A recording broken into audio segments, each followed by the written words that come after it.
నమస్తే. Welcome to our channel. నేను మిషాల్ని. Liquor స్కామ్‌కు సంబంధించి ఇప్పటికే కీలక పరిణామం అయితే చోటు చేసుకుంటుంది. మరి ముఖ్యంగా ఈడీ దూకుడు పెంచింది అందరికీ తెలిసిందే.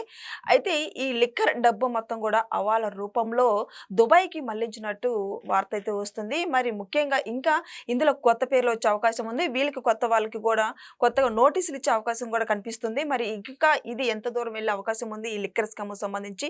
దీని మీద పూర్తిగా విశ్లేషించడానికి మనతో పాటు స్టూడియోలో ఉన్నారు senior journalist doctor Kanakadurga Vadlamani గారు ఉన్నారు. వారిని అడిగి విషయాలను తెలుసుకునే ప్రయత్నం చేద్దాం. నమస్కారం మేడం. నమస్తే అండి. మేడం, ఈ లిక్కర్ డబ్బు మొత్తం హవాలా రూపంలో దుబాయ్‌కి మళ్లించినట్టు మనకొస్తున్న సమాచారం. మరి కొత్తగా ఇంకా కొత్త వాళ్ళు వచ్చే అవకాశం ఉంది. వాళ్ళకి కూడా నోటీసులు ఇచ్చే అవకాశం కూడా కనిపిస్తుంది.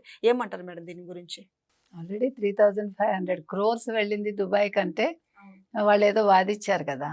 ఇప్పుడు 2,000 క్రోర్స్ మళ్లించినట్టు ఇప్పుడు సిట్టు గుర్తించింది. అది కూడా ఎట్లా ట్యాక్స్ వివరాలన్నీ సేకరిస్తోంది. ఇప్పుడు ట్యాక్స్ కడతారు కదా! సో, హవాలా రూపంలో వెళ్ళినట్టు గుర్తించింది. సో, ఇవాళ లిక్కర్ స్కామ్ మొత్తం మీరు తీసుకుంటే అది 100% జరిగింది అనేది వాస్తవం అనేది మనకి ప్రతి దశలోనూ తెలుస్తోంది. అంటే సిట్టు చాలా పకడ్బందీగా చాలా లోతుగా దర్యాప్తు చేసి ఎక్కడికక్కడ రాజ్ కేసిరెడ్డి కూడా ఆల్మోస్ట్ ఒప్పుకున్నట్టే కదా! రాజ్ కేసిరెడ్డి అనేవాడు ఎట్లా బయటకు వచ్చాడు? ఫస్ట్ ఎవరు విజయసాయిరెడ్డి చెప్తే వాసుదేవరెడ్డి, వాసుదేవరెడ్డి చెప్తే రాజకేశరెడ్డి, రాజకేశరెడ్డి చెప్తే ధనంజయ రెడ్డి, వీళ్ళు చెప్తే మళ్ళా బాలాజీ గోవిందప్ప, ఇలా కృష్ణమోహన్, ఇట్లా మొత్తం అందరూ వచ్చారు కదా. కానీ అసలు మీకు మనం గతంలో చాలాసార్లు మాట్లాడుకున్నాము, వీళ్ళు ప్రభుత్వ అధికారులుగా ఉండి లిక్కర్ స్కామ్ చేయడం ఏంటి? ఇప్పుడు కేసీఆర్ కూతురుగా కవిత చేయడం ఎంత తప్పో, అధికారులుగా ఉండి వీళ్ళు చేయడం కూడా అంతే తప్పు కదా. అసలు ఆశ్చర్యంగా ఉంది కదండి, బాధగా ఉంది. అంటే మీరందరూ కూడా ఐఏఎస్లు ఐపీఎస్లు చదివి మీరు స్కాములు చేస్తారు. అది కూడా లిక్కర్ స్కామ్, అది కూడా కల్తీ లిక్కర్ తయారు చేయించి, అది కూడా ఏం చేశారు మీరందరూ?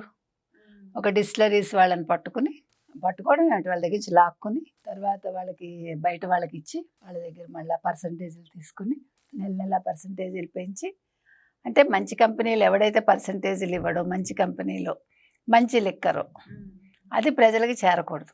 అవును, డబ్బులు మాత్రం వీళ్ళకి చేరాలి కాబట్టి వాళ్ళు స్పిరిట్ని పెట్టుకుని స్పిరిట్ తోటి ఒకటి అదొక పనికి మాలిన ఒక లిక్కర్ తయారు చేసి మళ్ళీ దానికి అన్ని జే బ్రాండ్స్ అని పేరు పెట్టి, అంటే జగన్మోహన్ రెడ్డి అనేవాడు తన పేరు వాడుకోకుండా ఈవెన్ చీప్ లిక్కర్కి కూడా ఉండలేకపోయాడు. ప్రెసిడెంట్ మెడలు ఏంటో అసలు పేర్లు చిత్రం. మేడం కాదు, అసలు లిక్కర్ స్కామ్ ఇప్పటికే 60-70 మంది దాకా తేలారు దీనికి సంబంధించి. ఇంకా నోటీసులు పంపించే అవకాశం ఉంది అంటున్నారు. అంటే ఇంకా ఎంత మంది రావచ్చు? మనం చెప్పలేమమ్మా. ఇది ఏంటంటే చీమల పుట్టలాగా కదులుతోంది. అక్కడ అలా అలా అలా అలా ఇప్పుడు చీమలు ఒకదానికొకటి లింక్ వెళ్తాయి చూడు, అట్లా వీళ్ళు ఒకళ్ళ నుంచి ఒకళ్ళు ఇది ఒక నెట్వర్క్ లాగా. ముఖ్యంగా ఈ హవాలా మనీ పంపించడంలో వీళ్ళు ఎట్లా చేశారో మనం చూసాం. అతను ఎవడ బాంబే వాడు ఒకడు, తర్వాత ఆ డబ్బు ఇక్కడ హైదరాబాద్ నుంచి ఎలా తరలించారు, ఎన్నికల్లో ఎలా వాడుకున్నారు, ఇవన్నీ కూడా మనం చూసాం. సో అలాగే మరి బాంబే వాడాడా వీళ్ళని హవాలా ద్వారా పంపించాడా, ఇంకెవరైనా ఉన్నారా కొత్త వాళ్ళు కదా? కొత్త వాళ్ళు ఉంటేనే కదా వారు నోటీసులు ఇస్తామంటున్నారు. అదే వెళ్తాయి అప్పుడు పేర్లు కూడా రేపటిలో బయటికి రావచ్చు. మరి ఇప్పుడు జగన్మోహన్ రెడ్డి ఏం చేస్తాడు? ఇప్పుడు జగన్మోహన్ రెడ్డి వెళ్ళి యూరప్లో కూర్చున్నాడు, లండన్లో. మరి ఏం చేస్తాడు? ఇంకా ఏం కొత్త ప్రణాళికలు చేస్తాడు? మరి అక్కడి నుంచి అక్కడికి హవాలా మనీ గురించి అన్న తను ఎవరితోనైనా సంప్రదిస్తున్నాడా? ఎవరు? జగన్మోహన్ రెడ్డి. మరి ఏం చేస్తాడు? ఊరికే అయితే ఉండడుగా. సో మనకి తెలియాలి మరి ఇవాళ అసలు మీకు ఏమంటారు లిక్కర్ స్కామ్ అనేది అసలు మొత్తం చరిత్రలోనే ఇంత పెద్ద లిక్కర్ స్కామ్ జరగలేదు చూసుకుంటే. కానీ ఈవెన్ ఎవరు ఢిల్లీది కూడా పెద్ద ఎక్కువ కాదు స్కామ్, 100 కోట్లే అన్నారు. ఇది 1000 కోట్లు. ఇది ఈ 1000 కోట్లలో ఒక్కొక్కడు ఎట్లా దందాలు చేసుకున్నాడు, చెవిరెడ్డి దగ్గర నుంచి ప్రతి వాడు. కానీ చిత్రంగా సజ్జల పేరు మాత్రం ఎక్కడ రావట్లేదండి.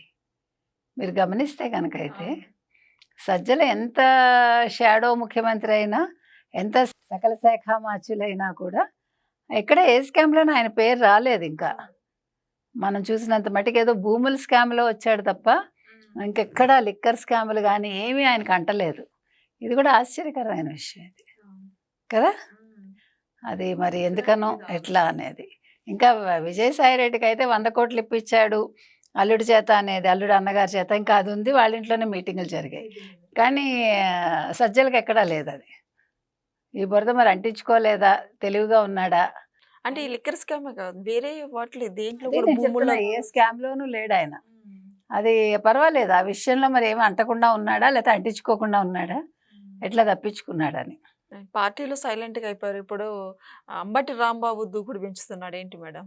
ఏముందిలేండి, ఆరిపోయే ముందు దీపానికి వెలుగు ఎక్కువట. అలాగా ఏదో వాడుకుంటున్నాడు జగన్మోహన్ రెడ్డి. ఈయనకి అర్థం కావట్లా. జగన్మోహన్ రెడ్డికి నేను ప్రే అయ్యానని అర్థం కావట్లే అంబటి రాంబాబుకి. అందుకని ఎగురుతున్నాడు. ఇప్పుడు ఇంతకంటే ఎగిరిన వాళ్ళు ఇవాళ సైలెంట్ అవ్వలా? కొడాలి నాని, వల్లభనేని వంశీ ఏమైపోయారు వీళ్ళందరూ. పేర్ని నాని, రోజా, మరి ఏరు వీళ్ళందరూ ఇవాళ. సో 6 నెలలు ఈయన హవా నడుస్తుంది. మళ్ళీ ఇంకెవరో అందిపుచ్చుకుంటారు, ఈయన వెనక్కి వెళ్తాడు. అందుకని ఏం బాధ లేదు. మొత్తానికి లిక్కర్ స్కామ్ సంబంధించి ఇంకా ఎటు మళ్ళించారు దేశాలకి, ఇంకా అసలు ఇతర మనం ఊహించిన దేశాలకి. పేర్లు వస్తే కంగారు పడకండి. ఇప్పుడు మనకి తెలిసిన వాళ్ళే ఉండొచ్చు, కొత్తగా తెర మీదకి రావచ్చు. అంటే జగన్మోహన్ రెడ్డికి చాలా కావాల్సిన వాళ్ళు. మరి హైదరాబాద్లో ఏ లింకులు ఉన్నాయో, ఇంకా వేరే ఏదైనా పార్టీలతో లింకులు ఉన్నాయా, మరి హైదరాబాద్లో ఎవరిని ఇన్వాల్వ్ చేయలేదా, అది కూడా తెలియాలి. ఇంకా ఏ ఏ పార్టీలు లేదు, అది ఆయన స్నేహితులు ఎవరున్నారు, ఇంకా మరి ఆడవాళ్ళ పేర్లు ఏది రాలేదు ఇంతవరకు అయితే. అదొకటి ఉంది. ఒక మనకి ఢిల్లీ లిక్కర్ స్కామ్లో కవిత పేరు వచ్చింది తప్ప, ఈ లిక్కర్ స్కామ్లో మాత్రం ఆంధ్రప్రదేశ్లో ఎక్కడ ఒక్క మహిళ పేరు రాలేదు. మరి కొత్తగా మహిళలు ఎవరైనా ఎంట్రీ ఇస్తారా, లేదు కొత్తగా ఏదైనా పార్టీ వాళ్ళు ఎంట్రీ ఇస్తారా, ఇవన్నీ కూడా మనం విదేశాలకు చూడాలి. పంపించడానికి టోల్ గేట్లు కూడా క్లోజ్ చేసి, ఆఫ్ చేసి, అక్కడ ఉన్న వాళ్ళని కూడా ఆఫ్ చేసి పెట్టి పంపిస్తా ఉన్నారని వస్తుంది మేడం. అంటే వైసీపీ హయాంలో జరిగింది మరి అవును, ఇదంతా. వాళ్ళు ఏదైనా చేయగలరు, భలే వాళ్ళే. ఇవాళ కోర్టులే అవన్నీ ముట్టుకోకండి, అంతవరకే విచారణ జరపండి అంటూ ఉంటే అది పెద్ద విషయమా అదే?